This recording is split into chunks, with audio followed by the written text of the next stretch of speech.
ओम शांति। ओम शांति। ओम शांति।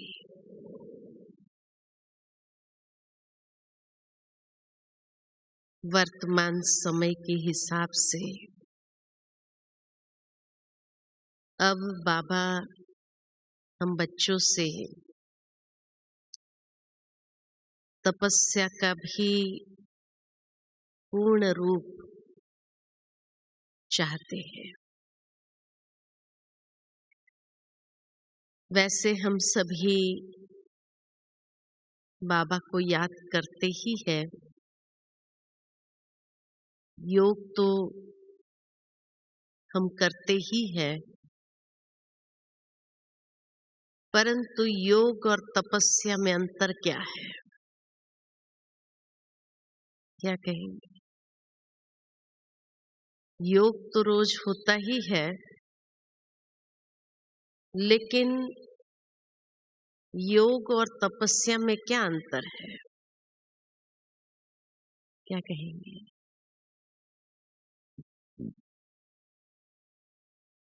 योग जब करते हैं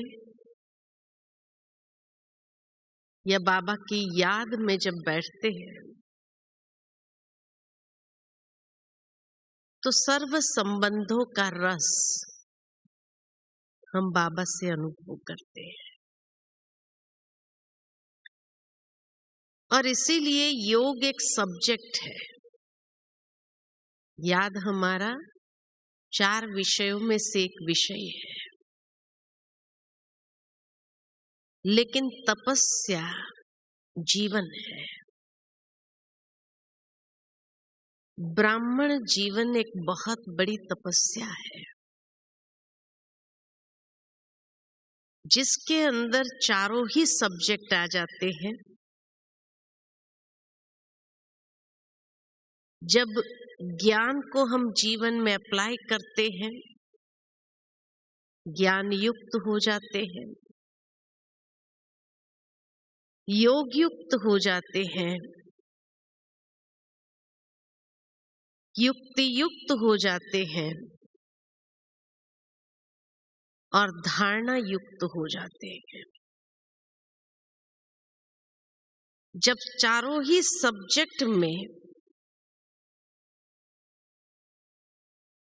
प्रैक्टिकल एप्लीकेशन होने लगता है तो ये है तपस्या। ये अंतर है। अब जब कहा कि ब्राह्मण जीवन एक तपस्या है, तो ये तपस्या का आधार क्या है? तो बाबा ने हम बच्चों को बताया है, पहली बात कि बिना त्याग के तपस्या नहीं हो सकती है।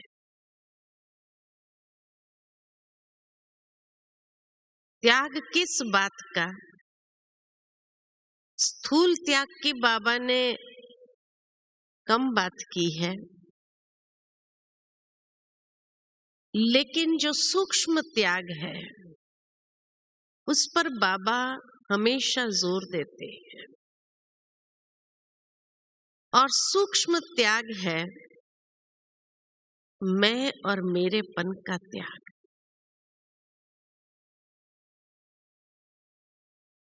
जब हम योग में बैठते हैं तब तो मैं और मेरेपन के उभरने की कोई बात ही नहीं है।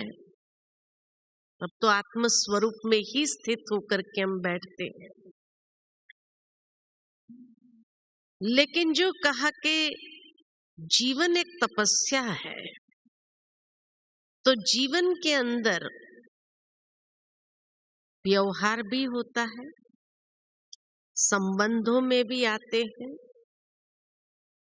और कर्म भी करते हैं।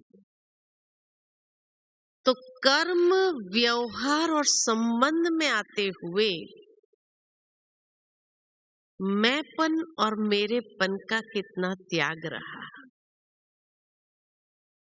इसलिए कहा कि जब योग में बैठते हैं तब तो मैंपन आता ही नहीं है। लेकिन व्यवहार में संबंधों में जब आते हैं, वहां मैंपन न आना, ये तपस्या है। और जब तक ये त्याग न हो, तब तक तपस्या हमारी फलीभूत नहीं होती है। संपूर्ण तपस्या तब फलीभूत होती है जब ये सूक्ष्म त्याग को हम इंक्लूड करते हैं अपने जीवन के अंदर, व्यवहार में, कर्म में, संबंधों में। दूसरा त्याग माना सूक्ष्म हमारी वृत्ति के अंदर है, अर्थात कि जहां पर बेहद की वैराग्य वृत्ति है, तो ये वृत्ति के अंदर का त्याग है। ये कोई स्थूल त्याग की बात नहीं है। लेकिन जब वृत्ति में बेहद का वैराग्य आता है, अर्थात हम राज ऋषि बन जाते हैं, तपस्वी बन जाते हैं। बेहद का वैराग्य भी जब जीवन में आता है, तो वहां पर ही निरंतर स्मृति स्वरूप, या जिसको श्रीमद् भगवद गीता में कहा गया नष्ट मोहा स्मृति स्वरूप, ये उसकी अचीवमेंट है। तो दूसरा आधार कहा बेहद की वैराग्य वृत्ति। इसलिए कहा कि हमारा त्याग, हमारी तपस्या खाली स्थूल लेवल पर नहीं है, आंतरिक ज्यादा है, जहां हमें अपने आप से एक मेहनत करनी है और तब वो परिपूर्ण होती है। तीसरी बात, तपस्या माना संपूर्ण पवित्रता। जब तक पवित्रता सूक्ष्म स्तर पर नहीं आती है, तब तक तपस्या नहीं हो सकती है। इसीलिए बाबा ने ब्राह्मण जीवन का आधार पवित्रता की धारणा कराई। और इस पवित्रता के अंदर जिसको कहे एक व्रता हमें बनाया, एक का पाठ पक्का कराया, ये तपस्या है। एक का पाठ यानी जो बाबा ने बीच में अव्यक्त मुरली में हम सबको कहा, एक नामी, एक रस, एकांत, एक की लगन में मगन, इसको कहेंगे संपूर्ण पवित्रता। अगर पवित्रता अंदर में संपूर्ण नहीं है, तो ये एक का पाठ हमारा पक्का नहीं होता है। एक के साथ जब दूसरा आया, तो वहां वो तपस्या हमारी भंग हो जाती है। इसलिए कहा एक नामी और एकांत, एक के अंत में समा जाना और उस एकांत में समाने के लिए एक रस, अर्थात एक बाबा के साथ सर्व संबंधों का रस हम स्वयं में अनुभव करें और एक की लगन में मगन तभी हम हो सकते हैं। ये हमारी रियल तपस्या है। हमारा सारा पुरुषार्थ उसी के आधार पर चलता है कि हम एक के लगन में मगन हो रहे हैं या अभी भी मन इधर उधर भाग रहा है, भटक रहा है। जब तक ये भटकता है तब तक तपस्या नहीं होती है।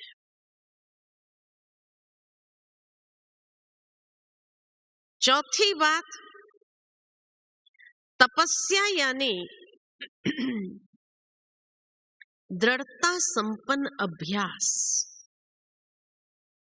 दृढ़ संकल्पधारी हो जाना।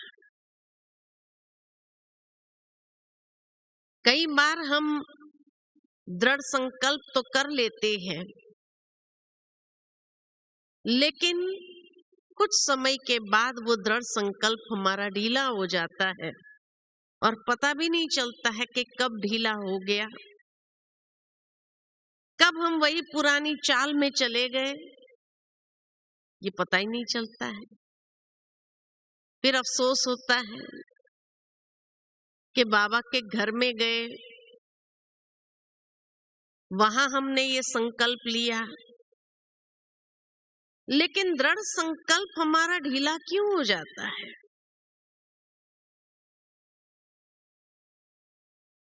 तो दृढ़ संकल्प ढीला होने का कारण ही यह है कि रोज उसको स्मृति में लाते नहीं है, रिवाइज नहीं करते हैं। बाबा कहे कि उस दृढ़ संकल्प को संस्कार में लाना है और संस्कार में लाने के लिए प्रतिदिन उसके स्मृति स्वरूप होना, रिवाइज करना, अमृत वेले रोज बैठ करके बाबा से उस संकल्प को सकाश दिलाना, तब वो दृढ़ संकल्प हमारा पूर्ण होता है, वो संस्कार बन जाता है। खाली एक बार बाबा के कमरे में जाकर के चिट्ठी लिख करके डाल के आए कि अब बाबा पूरा करेगा, बाबा ऐसे पूरा नहीं करता है। हमारी उस संकल्प को पूरा करने के लिए कितनी तपस्या है कि क्या हमने रोज अमृत वेले उस संकल्प को बाबा के सामने रखा, बाबा से उसको सकाश दिलाई। लेकिन कभी कभी यथार्थ समझ न होने के कारण जो संकल्प करते हैं वो कभी पूरा नहीं होता है। उसका कारण है कि मान लो कि किसी के जीवन के अंदर बहुत गुस्सा है और वो गुस्से के संस्कार को छोड़ना चाहता है, बाबा के सामने लिख करके जाते हैं, बाबा मुझे गुस्सा छोड़ना है। लेकिन हम आत्माएं देव कुल की आत्माएं हैं और देवताओं के जीवन में नेगेटिविटी नहीं होती है, संपूर्ण सतो प्रधान स्थिति वाले होते हैं। तो इसलिए जब हम ये संकल्प बाबा के सामने रखते हैं कि बाबा मुझे गुस्सा नहीं आना चाहिए, तो हमारा दिमाग जो है सतो प्रधान ओरिजिनल उसके संस्कार होने कारण वो नहीं शब्द ये नेगेटिव है तो ये इसको रिकॉग्नाइज नहीं करता है। उसको पहचानता नहीं है। और जिसको दिमाग नहीं पहचानता तो उसको उड़ा देता है। इसलिए जब ये कहते हैं कि बाबा मुझे सकाश चाहिए, कि मुझे गुस्सा नहीं आना चाहिए, अब नहीं शब्द को उसने उड़ा दिया तो सकाश किसको मिल रही है? बाबा मुझे गुस्सा नहीं शब्द निकाल दो तो गुस्सा आना चाहिए। इसलिए अक्सर मनुष्य ये महसूस करता है कि जिस दिन संकल्प लेते हैं ना, उसके बाद गुस्सा बढ़ जाता है। पहले इतना गुस्सा नहीं आता था, अभी बढ़ गया। तो जो पॉजिटिव आत्माएं हैं, सतो प्रधान आत्माएं हैं, वो नेगेटिव शब्द को पहचानती नहीं है। इसीलिए अगर मुझे गुस्सा नहीं आना चाहिए तो मेरा स्वरूप कौन सा रहना चाहिए? शांति का। तो ये संकल्प करे कि मैं शांत स्वरूप आत्मा हूं, यही मेरा वास्तविक स्वरूप है, स्वधर्म है। और जब अमृत वेले उस संकल्प को रिवाइज करते हैं तो वो शांत स्वरूप को सकाश मिले, तब वो शांति के संस्कार हमारे नेचुरल होने लगेंगे और तब धीरे धीरे गुस्सा समाप्त होगा। तो ये नहीं होना चाहिए, वो नहीं लेना है संकल्प, क्योंकि वो नेगेटिव हो जाता है। लेकिन दृढ़ता संपन्न अभ्यास करने के लिए, अपने संस्कारों को परिवर्तन करने के लिए हमेशा पॉजिटिव स्वरूप को इमर्ज करे और वो पॉजिटिव स्वरूप को सकाश दिलाए। ये दृढ़ संकल्प अपना अंदर में लेना है। दूसरी बात कि जब दृढ़ संकल्प लेते हैं तो वो दृढ़ संकल्प हमेशा के लिए होना चाहिए। वहां सौलियत नहीं होती है कि ये होगा तो मैं ये दृढ़ संकल्प पूरा करूंगी, या ये होगा तब ये दृढ़ संकल्प मेरा पूरा होगा। सौलियत नहीं होना चाहिए। दृढ़ संकल्प माना दृढ़ संकल्प निरंतर होना चाहिए। देखो, भक्ति मार्ग में भी जैसे ध्रुव है, ध्रुव ने संकल्प लिया कि तपस्या द्वारा मुझे परमात्मा से वो माता पिता का अनुभव करना है। और उस तपस्या में उसने अपने आप को जंगल में ले गया, वहां तपस्या आरंभ की। लेकिन उसमें सौलियत नहीं कि अगर बारिश आ गई तो मैं उस दिन तपस्या नहीं करूंगा, या रात को सोने के लिए थक जाऊंगा तो मैं ये तपस्या थोड़ी देर के लिए छोड़ दूंगा। तपस्या खंडित नहीं होती है, वो निरंतर होती है। जो खंडित हुई उसको तपस्या नहीं कहते। तो हम भी जहां सौलियत लेने लगते हैं कि अच्छा ठीक है, इतना तो चलेगा, आखिर भी हम इंसान हैं, इतना तो चलेगा, और इस तरह से जहां चलेगा मना डनलप के तकिए लगाए आलस्य अलबेलेपन के, और ये आलस्य अलबेलेपन के जैसे तकिए लगे तो वहां हमारी तपस्या खंडित हो जाती है। वो तपस्या निरंतर नहीं होती है। इसलिए जिन्होंने भी भक्ति में भी तपस्या की, चाहे कई असुरों ने भी तपस्या की शिव से वरदान प्राप्त करने के लिए, ब्रह्मा से वरदान प्राप्त करने के लिए, तो बैठ गए सो बैठ गए, न भूख न प्यास न कुछ, बारिश न तूफान या आंधी, कुछ भी नहीं देखा। जब वो तपस्या निरंतर रही तब उन्हें शिव भी प्रसन्न होकर के वरदान दिया या ब्रह्मा भी प्रसन्न होकर के वरदान देते रहे, तो तपस्या माना निरंतर दृढ़ संकल्पधारी बनना और दृढ़ता पूर्वक उसका अभ्यास करना। जहां सहूलियत, जहां उसको आलस अलबेलेपन के आवरण में हमने जो कर्म करना शुरू किया, तो वहां वो तपस्या जरूर भंग होगी और वो तपस्या का रिजल्ट नहीं मिलेगा। इसीलिए यहाँ आने के बाद, बाबा के कमरे में बैठने के बाद, दृढ़ संकल्प लिख करके जाने के बाद भी वो पूर्ण नहीं होता है, क्योंकि खंडित होता रहा बार बार, या उस संकल्प को हमने रिवाइज तक नहीं किया बाद में, न उसको बाबा से सकाश दिलाई अमृत वेले, तो वो पूर्ण कैसे हो सकता है। इसलिए कोई भी चीज लेते हैं तो निरंतर, तो दृढ़ता संपन्न अभ्यास, उसको कहते हैं तपस्या।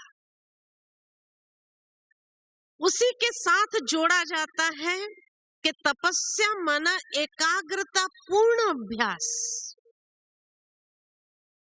मन की एकाग्रता बहुत आवश्यक है। एकाग्रता पूर्ण अभ्यास माना मन बुद्धि को एक कर देना।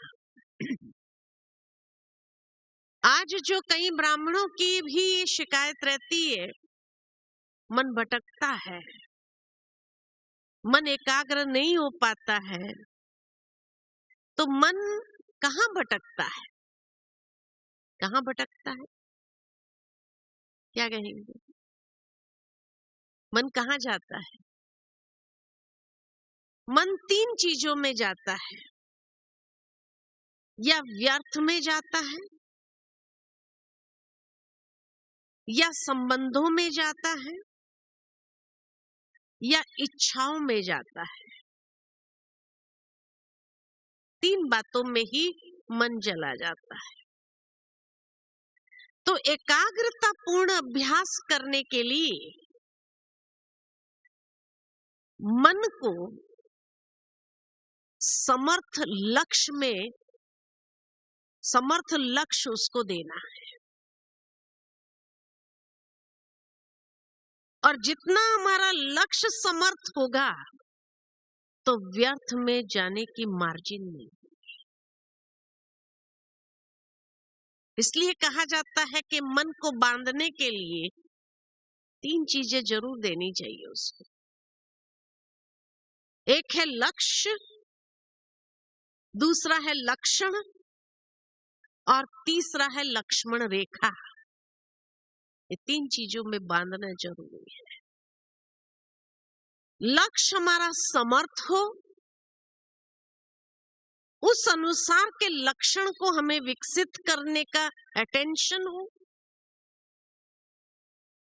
और उसके लिए जो परहेज है वो लक्ष्मण रेखा है, कि इस लक्ष्य की पूर्ति के लिए इन बातों का परहेज।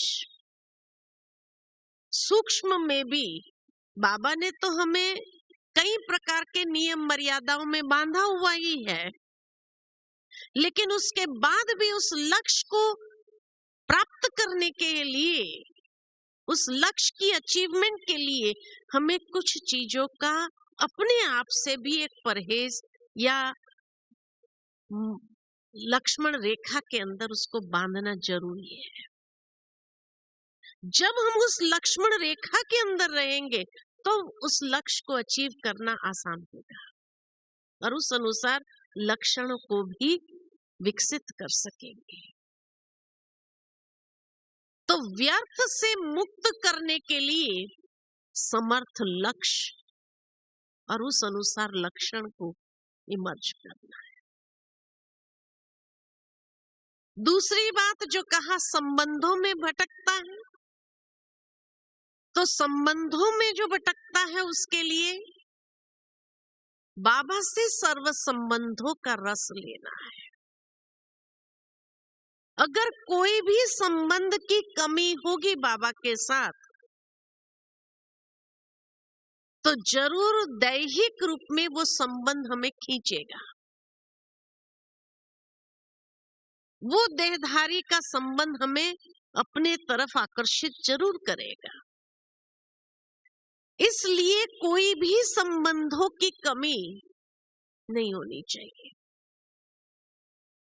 कुछ समय पहले बाबा की जो अव्यक्त मुरली थी, उसमें बाबा ने कहा कि कुमार सोचते हैं कि हम बाबा को अपना प्रियतम कैसे समझें, या कई ऐसे भी होते हैं जो सोचते हैं हम माता पिता के रूप में बाबा को अच्छी तरह से याद कर सकते हैं, लेकिन हम बाबा को बच्चा कैसे बना सकते हैं।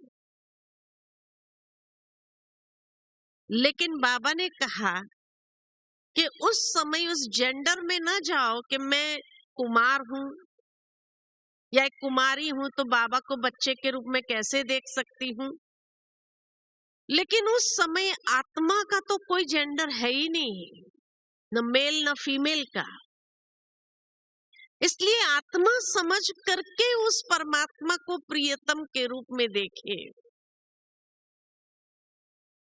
या आत्मा समझते हुए परमात्मा को बच्चे के रूप में देखे, तो सर्व संबंधों में एक भी संबंध की कमी नहीं होगी, उसकी रचना में कमी नहीं होगी, जिस कारण से दैहिक संबंध वहां आकर्षित करे। इसीलिए कहा सर्व संबंधों का रस एक बाबा से अगर लिया होगा तो फिर मन कोई संबंधों में भटकेगा नहीं।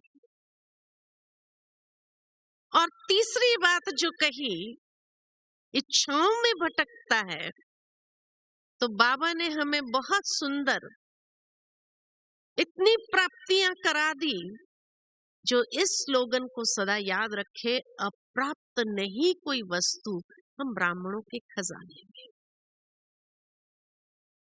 जब सब कुछ प्राप्त है तो अंदर से एक भरपूरता की अवस्था आएगी, एक अनुभूति भरपूरता की होगी।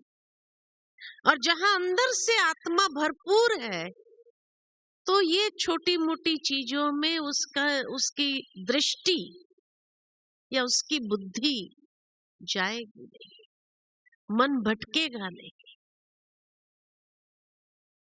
तो अंदर में भरपूरता का अनुभव, जो बाबा कहते हैं ना कई बार कि खाली मटका या आधा भरा हुआ मटका क्या होगा, छलकता है, लेकिन अगर भरपूर है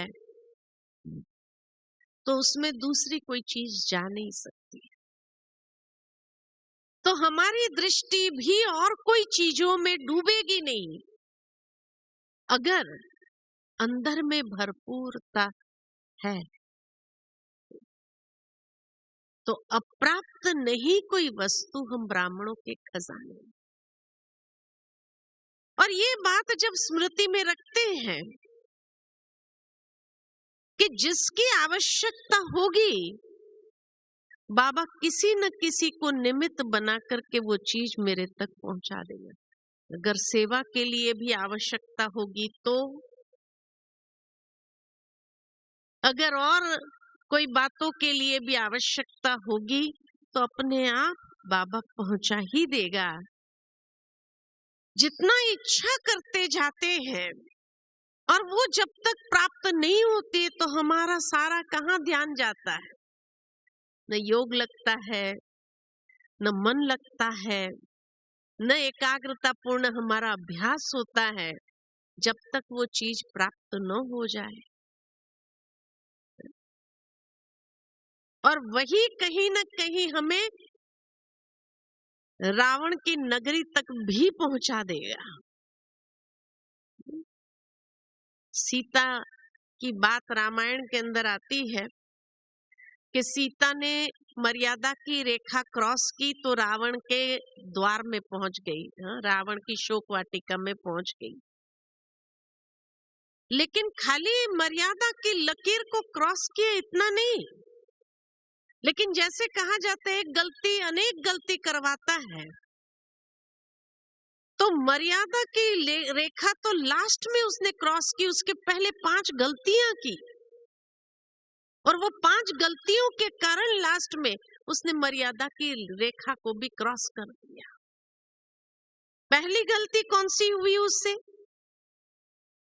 पहली गलती कौन सी हुई? हिरण के तरफ आसक्त हो गई, आकर्षित हो गई। और जैसे ही आकर्षण हुआ तो ये कमी कि मुझे चाहिए, नहीं तो महल छोड़ करके आई, सारे जेवरात छोड़ करके आई, वस्त्र आदि छोड़ के आई, और एक हिरण में बुद्धि गई, है ना? वहां आसक्ति हुई कि इसका खाल का क्या ब्लाउज बना करके पहनूंगी, है ना? ये चलो मुझे नहीं चाहिए, माताओं के लिए जब वापस जाएंगे तो उनके लिए ले जाएंगे एक यादगार के रूप में, एक यहाँ के गिफ्ट के रूप में वनवास की। कहाँ बुद्धि जाती है? तो सबसे पहले आकर्षण हुआ और उस आकर्षण के प्रति ध्यान नहीं गया कि ये आकर्षण, ये आसक्ति नहीं होनी चाहिए। तो फिर दूसरा कदम क्या हुआ? दूसरी गलती कहाँ हुई कि श्री राम को कहा मुझे ये चाहिए, चाहिए कहा ना, तो ये मुझे चाहिए। और राम उसको समझा रहा है, लक्ष्मण उसको समझा रहा है कि भाई ये वन में सोने का मृग कहां से आ सकता है, ये जरूर कोई माया होगी, तुम उसके आकर्षण में नहीं जाओ। लक्ष्मण बार बार उसको कह रहे हैं कि जरूर ये कोई माया होगी, ये वन में सोने का मृग हो नहीं सकता है। लेकिन तभी भी सीता ने जिद किया मुझे चाहिए। तो पहले तो आसक्ति आई, आसक्ति के आधार से इच्छा उत्पन्न हुई मुझे चाहिए, तो जिद किया मुझे चाहिए ही चाहिए। तब श्री राम ने कहा ठीक है चलो जाता हूं लेने के लिए। श्री राम के आगे ही जिद किया, श्री राम गए और वहां पर वो मारीच ने श्री राम की आवाज में ही लक्ष्मण को पुकारा, हे लक्ष्मण बचाओ। तो उस आवाज को भी पहचान नहीं सकी, परख शक्ति की कमी। तो तीसरी परख शक्ति की कमी आई। जहां आसक्ति है, इच्छा है, जिद है, वहां परख शक्ति की कमी हो गई। और इसलिए फिर राम ने तो लक्ष्मण को आज्ञा दी थी कि तुम सीता के पास ही रहना, लेकिन फिर कहा कि जाओ तुम्हें बुलाते हैं, तुम जाओ। और लक्ष्मण ने कहा कि मैं तो श्री राम की समर्थी को अच्छी तरह जानता हूं, उसको किसी की आवश्यकता नहीं पड़ती है, ये भी जरूर माया है एक प्रकार की। तो चौथी बात कि परख शक्ति की कमी के साथ साथ राम की समर्थी को भी नहीं पहचाना, है ना? परख शक्ति की ही कमी, तो श्री राम की समर्थी कहाँ है उसको भी नहीं समझा। और नहीं समझा तो लक्ष्मण को फोर्स करना शुरू किया, वहां भी जिद किया जाओ तुम जाओ।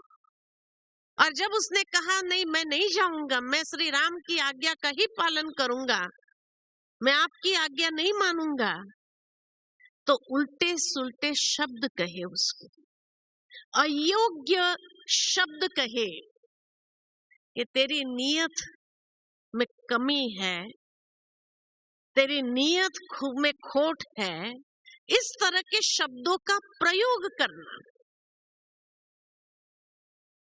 और तब जाकर के लक्ष्मण जाने से पहले वो लक्ष्मण रेखा खींच के जाता है कि अब इससे बाहर नहीं निकलना, फिर भी निकल गए। तो एक गलती अनेक गलती कराता है।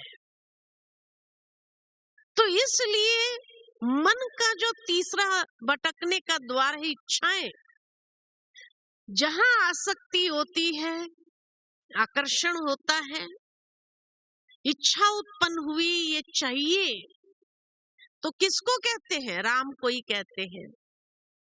तो योग में बाबा को ही कहते, बाबा इतनी इच्छा पूरी कर दो मेरी, बस और कुछ नहीं चाहिए, बाद में कुछ नहीं मांगूंगी मैं। तो राम को ही कहा ना, तो राम को ही प्लीज प्लीज प्लीज करना शुरू कर देते हैं। और फिर क्या कहते हैं, कई माताएं बहनें हमारे पास भी आकर कहते हैं, मधुबन में आए ना बाबा हर इच्छा पूरी कर देता है, जो संकल्प रखते हैं ना हर इच्छा पूरी कर देता है।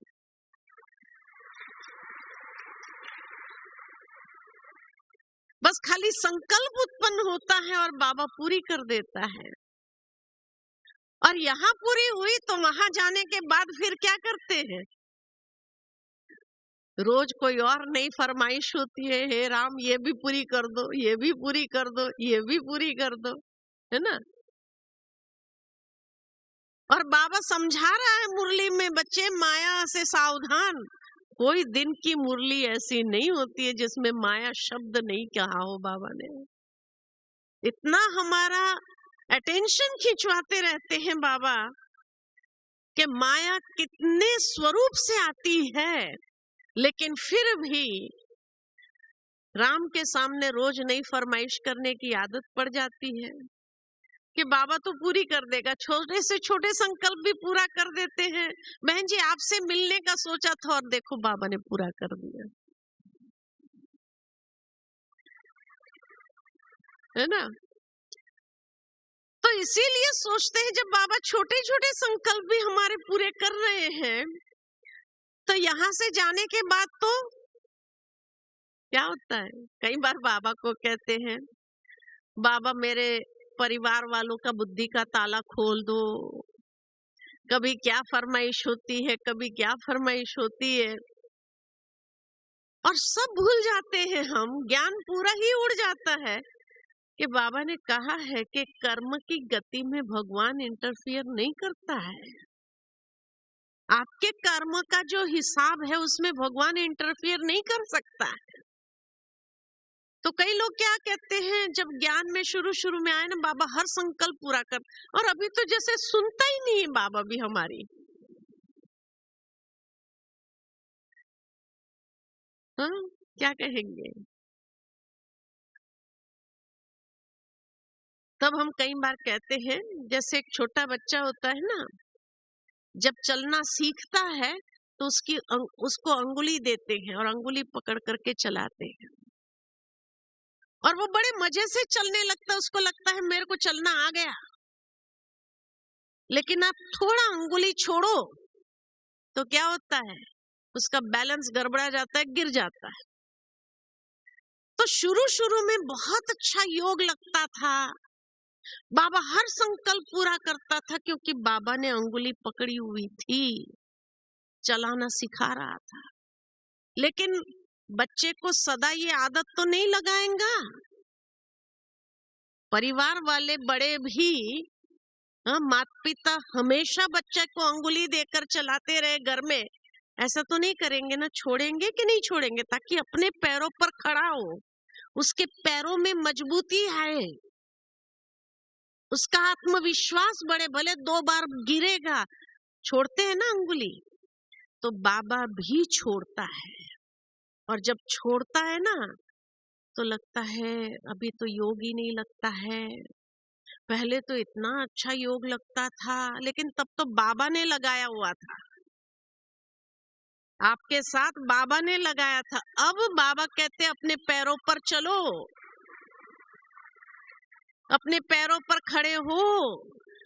तो वहां जो मेहनत करनी पड़ती है, और उस समय जब आसक्ति आ जाती है, इच्छाएं उत्पन्न हो जाती है, अब बाबा के सामने अनेक बार संकल्प रखने पर भी पूरा नहीं करते, जिद करना शुरू करते बाबा के साथ भी, है ना। खास योग लगाना चालू करते कई लोग, 21 दिन का 40 दिन का योग लगाना चालू करते। जिद, ये जिद है, ये दृढ़ संकल्प नहीं है। दृढ़ संकल्प प्योर होता है, जिसमें खुद को भी सुख मिलता है, हमारे आसपास वालों को भी सुख की अनुभूति होती है।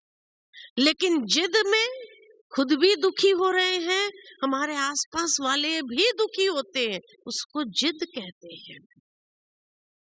तो इसीलिए इच्छा मात्रम अविद्या, या ब्राह्मणों के खजाने में कोई अप्राप्त वस्तु नहीं है।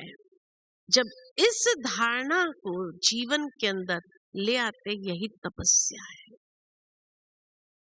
और तब हमारी बुद्धि निश्चय बुद्धि होकर के इतनी क्लीन, क्लियर और प्योर होकर बाबा में लग जाती है।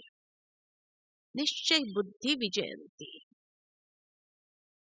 तो इसीलिए कहा कि एक गलती अनेक गलती कराती है, और इसी तरह कभी कभी हमारे शब्दों में भी वो कटुता आ जाती है, व्यवहारिक स्तर पर भी, और कभी कभी ब्राह्मण परिवार में भी अनेक प्रकार के अयोग्य शब्द भी निकलने लगते हैं, और फिर कहीं न कहीं मर्यादा की लकीर को भी क्रॉस कर देते हैं। तो मन बुद्धि लगेगी कहाँ से? इसलिए एकाग्रता पूर्ण अभ्यास, तो मन और बुद्धि को लक्ष्य समर्थ हो, सर्व संबंधों का रस लिया हुआ हो, और अप्राप्त नहीं कोई वस्तु हम ब्राह्मणों के खजाने में, ये जब स्थिति आती है और निश्चय बुद्धि होकर के जब बाबा को याद करते हैं, तो सहजता से हमारी तपस्या पूर्ण होने लगती है। और पांचवी बात, तपस्या माना, कोई भी तपस्वी का चेहरा देखो तो कितना शांत। तपस्या माना जहां साइलेंस पावर हो, शांति की शक्ति अनुभूति में आए। एक होता है मुख का मौन, ये भी तपस्या मानी गई है भक्ति में। जब कोई मौन रखता है तो एक होता है मुख का मौन, जो भी एक तपस्या है, लेकिन बाबा ने हमें उससे भी सूक्ष्म तपस्या बताई है, मन का मौन। कल बाबा का आने का दिन है, और उस बात को जब अनुभव करना है, तो अनुभव करने के लिए मन का मौन, खाली मुख का मौन नहीं। लेकिन कई बार देखा जाता कि जिस दिन बाबा आने वाले होते हैं, उसकी खुशी इतनी ज्यादा होती है तो ज्यादा वाचाल में आ जाते हैं, अंतर्मुखी होने के बजाय। तो अंतर्मुखता ये तपस्या है हमारी, लेकिन उसके साथ साथ मुख के मौन के साथ मन का मौन, ये सबसे बड़ी तपस्या है। और कल इस तपस्या को अनुभव करना है, इस तपस्या को साकार में लाना है। तब आप शाम को जब बाबा के मिलन के समय बैठेंगे तो महसूस करेंगे जैसे सचमुच बाबा की प्रेजेंस को अनुभव करेंगे। तब कोई भी प्रकार की हमारे जो आश होती है वो सब समाप्त हो जाती है। ये तपस्या कल जरूर करना है, मुख के मौन के साथ साथ मन का मौन, व्यर्थ संकल्पों का मौन। और जितना हो सके मुख को भी, आज रात से ही परिवार वालों को भी फोन करके बात कर लो, कल मेरा मौन है, और सारा दिन मौन रखना है। सुबह तक मौन जब रखेंगे तो उस चीज को ग्रहण करते हुए अपने अंदर समा सकेंगे। और उसका अनुभव यहां से अपने साथ ले जा सकेंगे। जिसके लिए आए हैं, बातें तो बाद में भी होती रहेगी, यहां से जाने के बाद भी होगी, लेकिन ये अनुभव बार बार नहीं मिलेगा। जो कहा बाबा उंगली देगा कल, और जब ये उंगली आप पकड़ लेंगे तो जो अनुभव करने के लिए आप यहाँ पहुंचे हैं, जिससे हमारी बैटरी संपूर्ण चार्ज होती है, उस अनुभव को भी आप साकार कर सकेंगे। और छठी बात, तपस्या माना 5 बातों पर जीत। कर्मेंद्रिय जीत, संस्कार जीत, प्रकृति जीत, फिर माया जीत, और लास्ट में निद्रा जीत, है ना। ये है तपस्या हमारी, ब्राह्मण जीवन की तपस्या। ये 5 बातों पर जीत प्राप्त करना है। कर्मेंद्रिय जीत तो होना ही है हमें। बाबा ने कहा है कर्मेंद्रिय को डिसिप्लिन करना ही होगा, क्योंकि तभी आप मन को भी सहज डिसिप्लिन कर सकेंगे, वश कर सकेंगे। दूसरे, पुराने संस्कारों जीत, क्योंकि बाबा का बनने के बाद जैसे ही रियलाइजेशन होता है कि हाँ ये पुराना संस्कार है, ये नहीं होना चाहिए, तो फिर हमारा पुरुषार्थ आरंभ होता है उस संस्कारों को जीतने के लिए। और तीसरा फिर है प्रकृति जीत। एक होती है बाहर की प्रकृति, 5 तत्व, दूसरी होती है आंतरिक प्रकृति, जो हमारा नेचर, जिसके लिए बाबा कई बार हम बच्चों को कहते कि कई लोग कहते हैं मेरा नेचर ही ऐसा है, क्या करे, मेरा स्वभाव ऐसा है। तो ये नेचर के ऊपर जीत प्राप्त करने के लिए, ये प्रकृति के ऊपर जीत प्राप्त करने के लिए नेचर क्योर करना जरूरी है। नेचर क्योर में क्या करते हैं? उपवास, परहेज कराते हैं। तो इसीलिए ये परहेज करना हमें आवश्यक है। जब ये प्रकृति जीत हो जाते हैं तो माया जीत माना हर कर्मेंद्रिय, हर कमजोरी के ऊपर विजयी। माया माना क्या? कोई चीज वस्तु थोड़ी है। अपनी कमजोरी जहां है वही तो माया है। तो उस कमजोरी के ऊपर विजयी होना, और जैसे जैसे कमजोरी के ऊपर विजयी होते तो निद्रा जीत माना रॉयल रूप के आलस्य और अलबेलेपन के ऊपर विजयी। रॉयल रूप का है ना। एक होता है स्थूल रूप में आलस आ गया, बैठ गया, नहीं करना है, छोड़ो। लेकिन जो सूक्ष्म है आलस्य, रॉयल रूप का, अपने आप को ही समझाना चालू करते हैं। सुबह उठना है अमृत वेले, आंख बाबा हिला करके उठाता है, खुलती है आंख, लेकिन फिर रॉयल रूप का आलस अलबेलापन क्या होता है? और कल रात को सोने में बहुत देर हो गई थी, कोई बात नहीं, 5 मिनट बाबा आपने तो उठा दिया, थैंक्स। लेकिन 5 मिनट के बाद उठते हैं, और 5 मिनट क्या हो जाता है? 4:45 हो जाता है ना, ये 5 बज जाता है। और फिर या तो कभी कभी अपने आप को ही समझाते हैं, बाबा ने तो उठा दिया, देखो कितनी अच्छी बात है, लेकिन तबीयत भी थोड़ी ठीक नहीं है ना, तो कोई बात नहीं, खटिया में ही बैठे बैठे याद करेंगे। बाबा तो कहता है कोई बात नहीं, तबीयत ठीक नहीं हो तो लेटे लेटे भी याद कर सकते हो, है ना। इसको क्या कहेंगे? ये है रॉयल रूप का आलस्य और अलबेलापन। तो इसीलिए उसके ऊपर भी जीत। ये तपस्या हमारी जीवन है, जहाँ ये पांचों बातों पर संपूर्ण जीत प्राप्त करें, यही तो तपस्या है। ठीक है, तो आंतरिक तपस्या, ये 6 बातें जो आपको बताई, उसके ऊपर विशेष हमें अपने आप में ध्यान देना है और क्या करना है, विजयी हो जाना है। ठीक है, अच्छा, ओम शांति।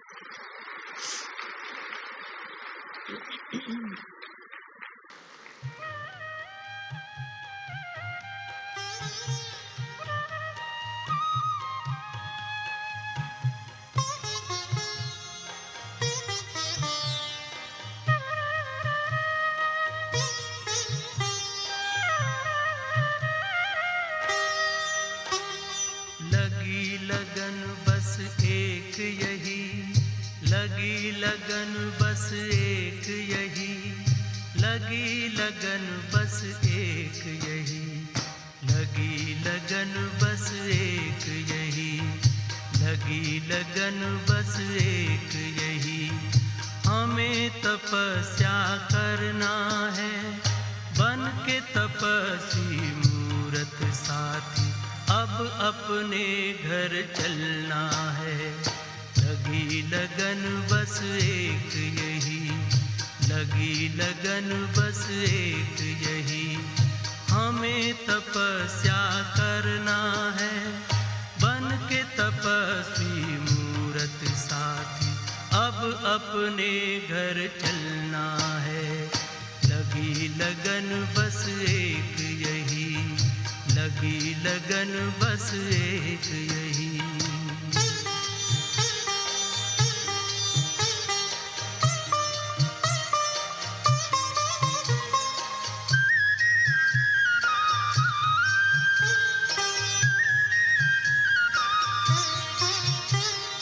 तपस्या की मीठी मीठी लहरों के बीच में आओ खो जाए हम अपने स्वरूप में। तपस्या की मीठी मीठी लहरों के बीच में आओ खो जाए हम अपने स्वरूप में। दुनिया के आकर्षणों में, दुनिया के आकर्षणों में अब हमें ना रहना है, अब हमें ना रहना है। लगी लगन बस एक यही, लगी लगन बस एक यही।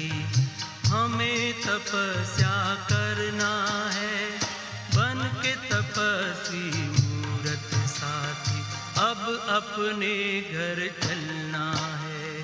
लगी लगन बस एक यही, लगी लगन बस एक